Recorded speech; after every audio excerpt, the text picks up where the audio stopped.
Hello, hello, j'espère que vous allez tous bien par la grâce de Dieu, que votre journée s'est bien passée sous le regard du Seigneur.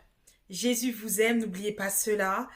Et dans très peu de temps, le Seigneur Jésus-Christ viendra nous chercher, nous ses enfants, qui auront persévéré jusqu'au bout.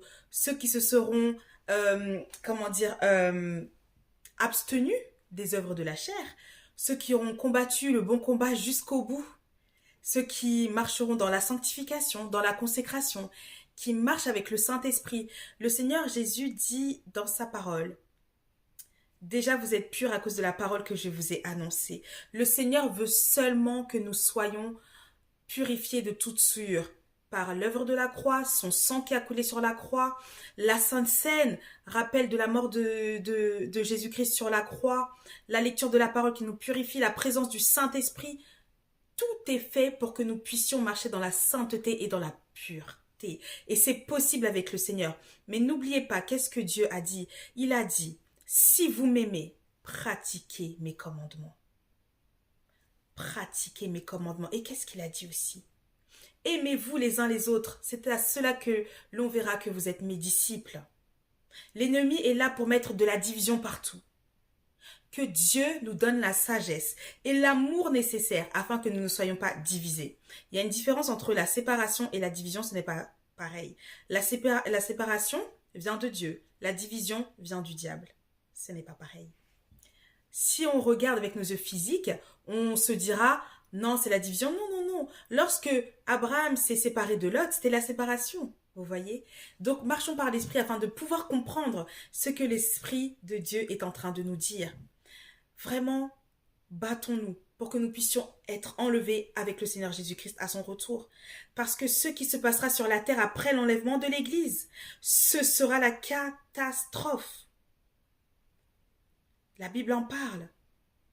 Nous devons être enlevés. Si nous quittons cette terre avant, gloire à Dieu, en tant qu'enfants de Dieu, nous serons avec notre Seigneur. Amen. Alléluia. Parce que nous avons déjà la vie éternelle. Mais si nous ne sommes pas enlevés, ça va être compliqué. Ça va être des tribulations pas possibles, des persécutions sans nom. Il faudra porter la marque de la bête. Si un homme ou une femme ou un enfant a la marque de la bête sur lui, c'est fini. C'est les temps de feu, c'est le feu éternel, c'est l'enfer, la mort éternelle pour l'éternité. Pour l'éternité.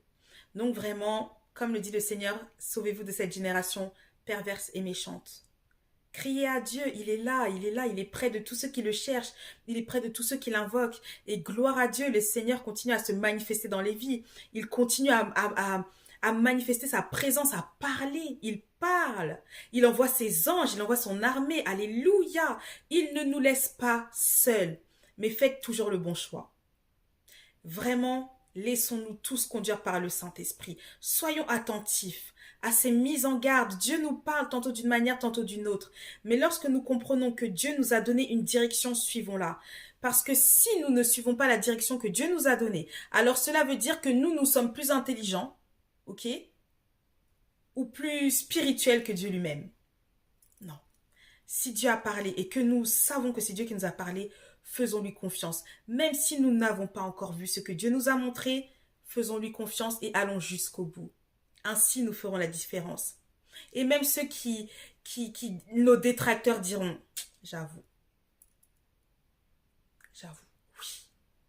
Quand on marche avec le Seigneur, il y a toujours une différence entre ceux qui servent Dieu et ceux qui ne le servent pas. On peut un peu maquiller son apparence, maquiller son intérieur, mais lorsque Dieu révèle qu'est-ce qu'il y a à l'intérieur, il n'y a plus match. Il n'y a plus match. Même le Seigneur disait quoi des pharisiens? Vous êtes des tombeaux blanchis, race de vipères. Il leur parlait en français. Pourquoi? Il parlait de ce qu'ils savaient. Pas de ce qu'ils voyaient, de ce qu'ils savaient.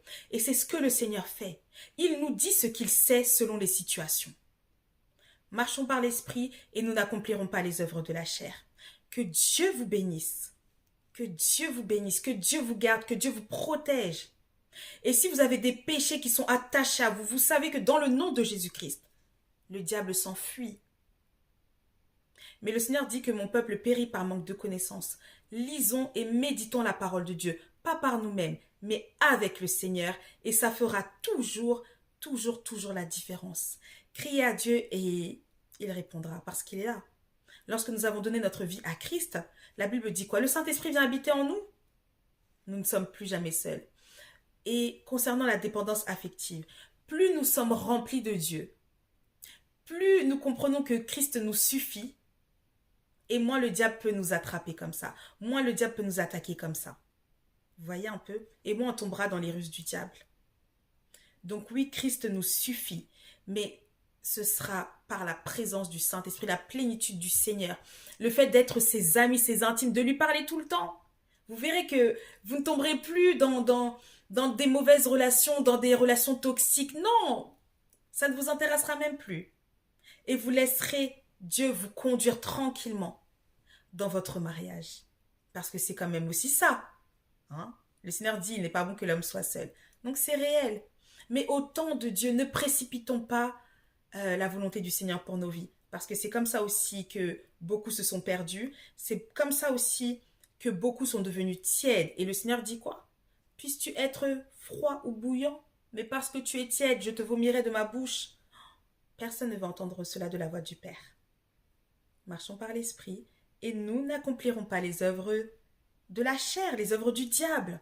En Christ, nous avons l'autorité de dire non si nous sommes des enfants de Christ. Alors, disons non au péché, oui à la sanctification, oui à la consécration, alléluia, et faites la différence. Faites la différence au nom de Jésus. Et je le redis, oui à la consécration, oui à la sanctification, non aux pratiques sexuelles hors mariage, non à la masturbation, et j'en passe. Le Seigneur a uni un homme et une femme, ce n'est pas pour rien. Mais on sait aussi comment le diable nous attaque. On le sait. Demandons-lui sa grâce. Il est là. Il y a tellement de témoignages, que ce soit dans la parole de Dieu, mais autour de nous. Donc faites-lui confiance, je vous assure. Il n'y a aucune tentation qui n'ait été humaine, qui soit au-dessus de nous. Non, il n'y en a aucune. Mais Dieu qui est fidèle préparera toujours le moyen afin que nous puissions sortir de cette tentation, de cette épreuve. Parce qu'il est notre Père et qu'il ne nous laissera jamais, jamais seuls. Aimons-nous les uns les autres, pardonnons-nous les uns les autres, demandons pardon à Dieu la puissance de pardonner afin de libérer les personnes de nos cœurs. Ah oui, parce que c'est ça, c'est spirituel. Et de marcher libre. Soyons libres. La liberté en Christ n'a pas de prix. Elle est juste extraordinaire, elle est merveilleuse. Et c'est ce que le diable veut combattre. Notre liberté, notre joie, notre paix, c'est ce qu'il fait. Mais au nom de Jésus, nous dirons toujours non, non et non. Que Dieu vous bénisse. Bye, à très vite.